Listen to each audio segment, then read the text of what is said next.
Mr. Fox. The morning Mr. Fox woke up with a pain in the leg, the forest was still, wrapped in mist. He stretched, first with his nose, then his ears, then his long russet tail, and winced. Something was wrong with his left hind leg, throbbed dully, right below the knee, where a bramble had caught him the night before while he was hurrying home in the dark. "I'll be fine," he thought, and tried to stand. He was not fine.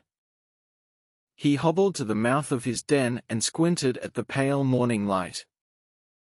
The meadow lay below, glittering with dew. Somewhere in the distance a woodpecker was already making a ruckus about nothing in particular. "Ah," said Mr. Fox and sat back down. By mid-morning, word had spread through the grapevine, whispered from sparrow to sparrow, carried on the breath of the wind and confirmed definitively by the magpie, who had seen everything and made sure everyone knew it. The rabbit children passed the mouth of his den on the way to school and slowed to stare. Mr. Fox gave them his most dignified expression, which was difficult to achieve while sitting.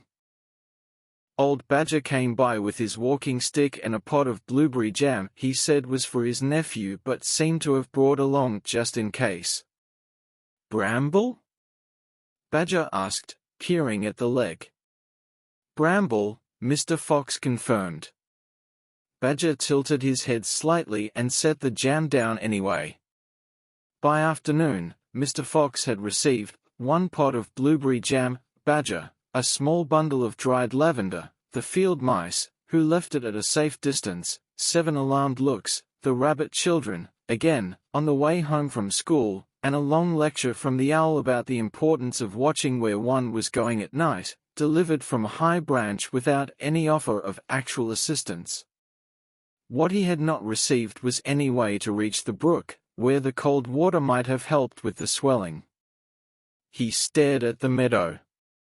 The meadow stared back. Then a small voice said, "Do you need help?" It was the hedgehog, young Nell, who lived by the old stone wall and kept mostly to herself. She was carrying nothing and she was very small and Mr. Fox was not at all sure what she could do. But she had asked, which was more than the owl had managed. "The brook," Mr. Fox said. "If I could get to the brook." Nell considered this seriously. Then disappeared. She returned with Badger, the 2 field mice, braver now, in company, and a pair of sticks lashed together with a strip of bark, which Badger had put together with impressive speed. Together, slowly, with a great deal of stopping and one undignified moment on the slope, they got Mr. Fox to the brook. He sat with his leg in the cold, clear water and let out a long breath. The field mice sat at a respectable distance. Badger ate some of his nephew's blueberry jam.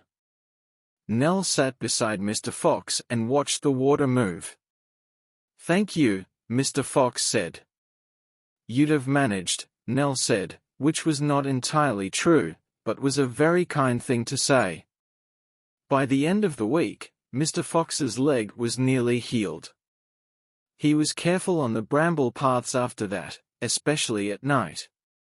He kept a pot of blueberry jam on the shelf inside his den, the second one Badger had brought, claiming the first had been meant for someone else all along. And whenever he passed the stone wall, he always stopped to say hello to Nell. Some debts, Mr. Fox had decided, were worth keeping.